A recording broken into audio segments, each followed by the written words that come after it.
Well, the next question is, how do we make merits? How do we accrue merits? How is this done? This is accruing of merits.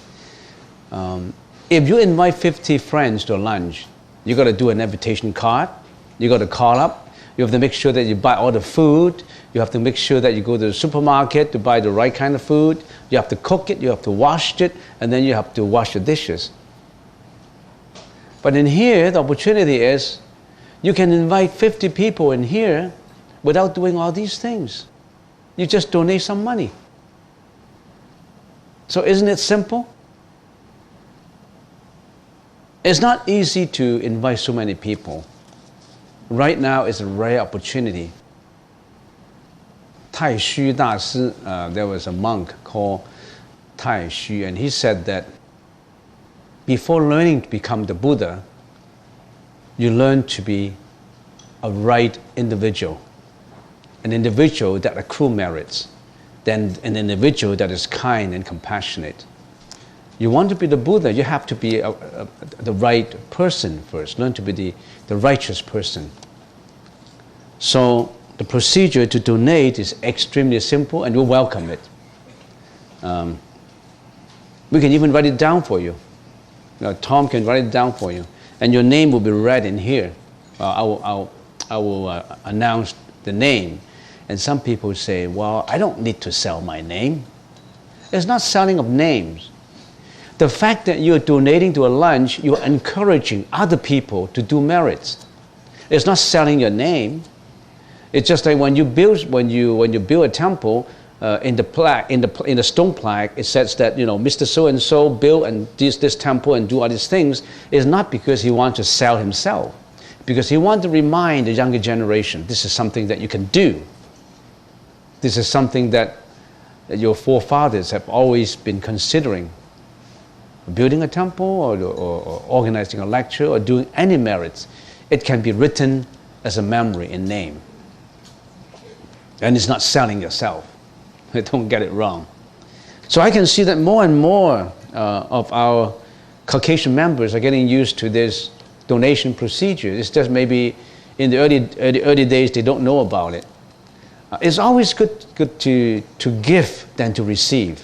So feel free if you think that I just want to donate a small little amount. That's good too.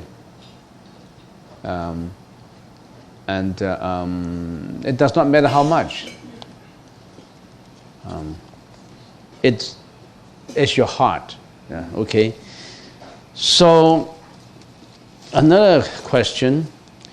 I still don't understand the 5 skandhas are empty. Can you explain more about the 5 skandhas and emptiness? Well, that takes a lot of time to explain it. But in the Heart Sutra, the Prajnaparamita Hridaya Sutra, when Avalokitesvara was practicing the profound Prajnaparamita, he perceived that the 5 skandhas are empty and thereby relieve himself from all suffering. So if you can perceive the 5 skandhas are empty, then slowly you will not be clinging to the world. Now, one of these 5 skandhas I already have mentioned. You see, to explain a Buddhist concept, you really have to go in details. Maybe then I can explain it to you in details. As I said, Buddhism is about researching into the beings and the environs of the beings in the world. So as sentient beings, what are we made up of? Who is I? Who is this individual that I get born into this world? Where do I come from? Where do I go after I die? We all have to probe into these philosophical questions. Why did I come to this world at all? Why do I have to go through, some people call it suffering, quote and unquote suffering. Why do I have to go through all this? And then life is short, and then I have to leave. Why is it all like that? What am I made up of? Well, we are made up of the 5 skandhas. What are these 5 skandhas? These 5 skandhas is body and mind. We're made up of the body and the mind. What is this body made up of? This body is made up of matter. The mind it's of course the spiritual side. In the Chinese language is 色受想行识. The body, it's of course the body that we carry. The skeleton, the skin, the organ, the heart, the eyes. You know what you're made up of. Matter. And in the Sanskrit language, it's rupa. It's rupa. It's form. We're made up of the form, right? But other than just the form, the body, we also have that part, which is extremely important that maybe some people ignore. We are made up of also the mind.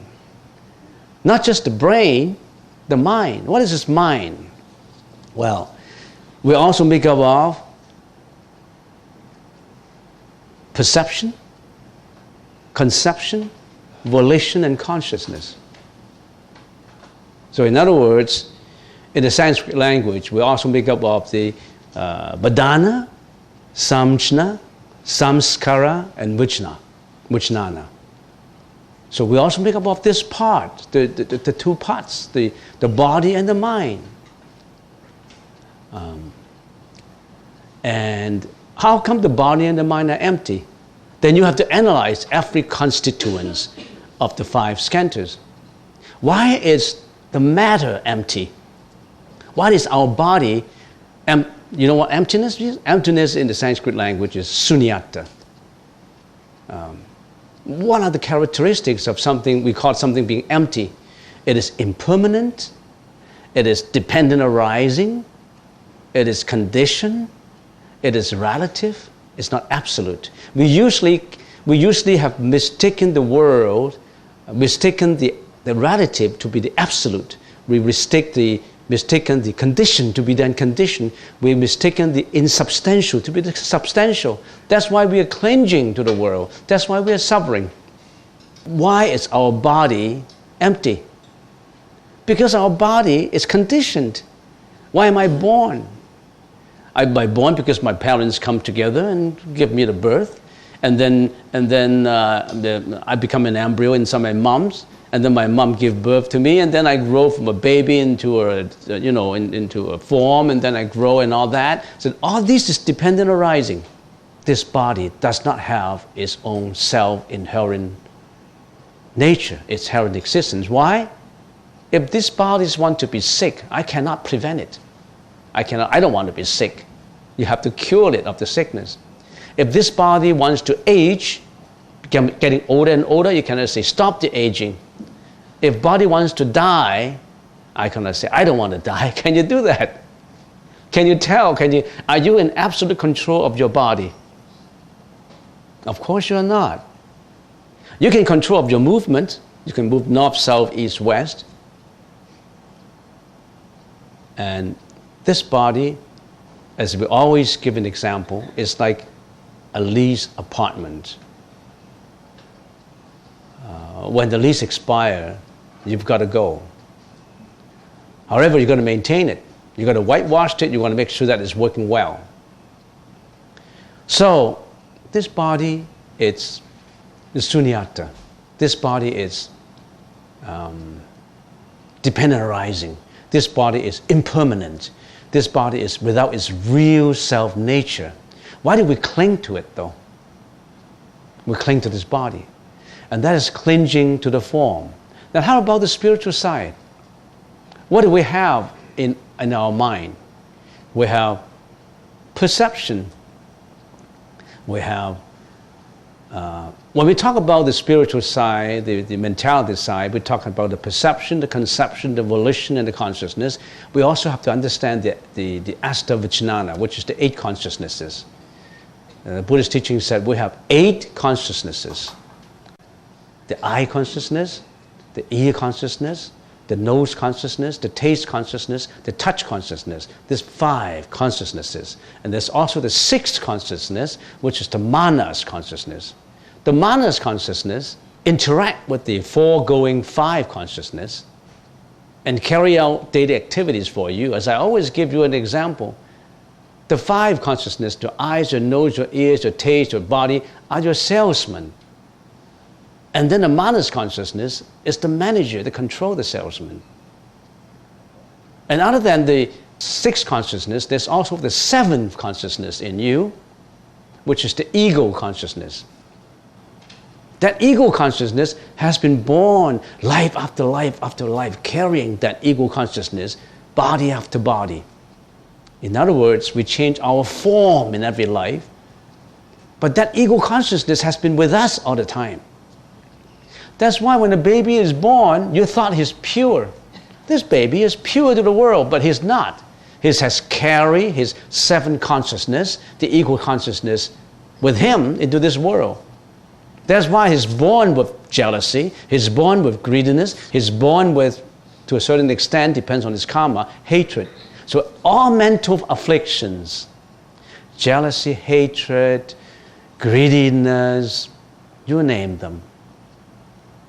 There are 2 parts to it. The one part are the innate ones that you carry along, and the other part is, of course, after you were born. Your education, your family background, and all that affects your present life consciousness. So that's your 7th consciousness. We call that the mano consciousness, or the ego consciousness. And sometimes if we give an example by using company, assuming that our body is a company, then the 5 senses are the salesman and the 6th consciousness is the manager. And what about the 7th consciousness? That's the board of directors. The board of directors only interested in himself, in making the money. He wants to have a good financial statements. He wants to have more assets and less liabilities. He wants to have, you name it. If you're an accountant, you know what I mean. You want equity. You understand? You want to build up your own stuff. You don't care about the others. Of course, there's some directors who have social responsibility. They want to care for the whole society. But usually, a private company cares only for himself, the board of directors. And all these also leads to this 8th consciousness, which is the alaya consciousness, which is the storage consciousness. And if we can give an example this is the archives of the company. The board of directors can go, the salesman can be fired, the general manager can quit. But the archives of the company, the files, the memory, all this stay. And that's roll into the reincarnation after reincarnation. So that's how we are. We always are reincarnating because our body and mind are not pure. We think we're pure. Another example I always give out, which is always given in the text of Vijnana, of the Vijnana school, the Yogacara school, it's when you see, if there's a piece of rope in the dark, you try to think about this example. In the dark, you see a piece of rope, you don't know, you think that it's a snake. Because in the dark, there's no light. In other words, an analogy is for no wisdom, no illumination of your mind. If you got no wisdom, it's just like in the dark, that piece of rope is a snake. Because that rope, relative to its environment of darkness, appears as a snake. It does not appear as a rope. When you see it in the dark, it's a snake, and you get scared. However, when we turn on the light, in other words, when your mind is illuminated by wisdom, you know, that's not a snake, that's a rope. Because you have the wisdom to understand, it's not a snake, it's a rope. So you know you're wrong. But then let me tell you, is it really right that that roop is a roop? Is it absolute? Even that roop does not have inherent existence. What does this roop make up of? This roop is made up of plastic, with made up of, what do you call that, jute? J-U-T-E, right? It's a jute, it's threads, it's color and all that is material and you know, all linked together becomes a roop. That roop is only a false name. That roop does not have an inherent existence. That roop is impermanent. That roop is without its nature. And that only not applies to roop, applies to everything in this world. Is sunyata, is empty. But when we see it, we don't see it that way. That's the reason why we see wealth, reputation, money, all that as real, as substantial, as absolute. And you think that happiness flows from those things. That's why we are suffering. It's the whole sutra that we can talk about, the Heart Sutra. And it also said that emptiness is no different than form, and form is no different than emptiness. Why? The concept of sunyata or of emptiness cannot be realized clearly unless through form. An example I always give is, without the bulb, how do you know the existence of electricity? You need the bulb to know that, oh, the light, by looking at the bulb, we know that electricity exists. The bulb changes form all the time, but the electricity is always inherently there. We cannot hate the bulb because it breaks down on you, because by looking at the bulb, we know that the bulb is only in appearance, it is form. But what is behind it? What is the essence behind it? There's electricity behind it. And sometimes you call it the Buddha nature, if we can use that analogy. We have that Buddha nature that we have to realize. When that Buddha nature, that assuming that it's a mirror, is always covered with dust and dirt for millions of reincarnations, we don't see our real self. When we eradicate all this dirt and mud and dust, it's one shining brightness, we can see the real self. That's Tathagata. That's Sunyata. There's Prajna Paramita. Different names. Does not matter how you call it. Some people call it the Buddha nature. Some people call it Tathagata. Some people call it suchness.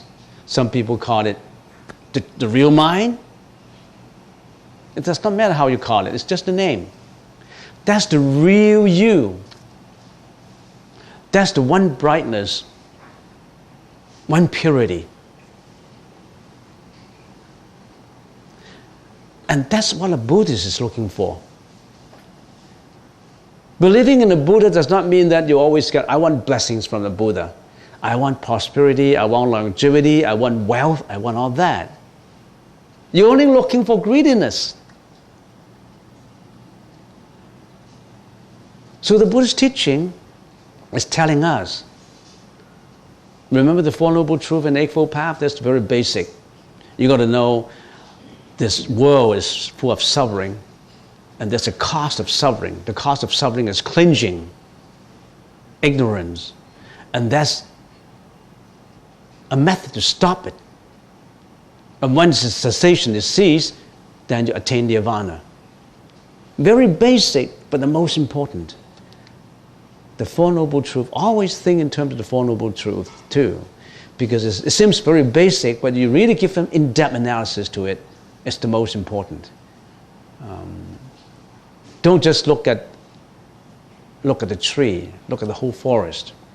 Don't just look at the sutra and that's what the sutra says. Look at the whole forest.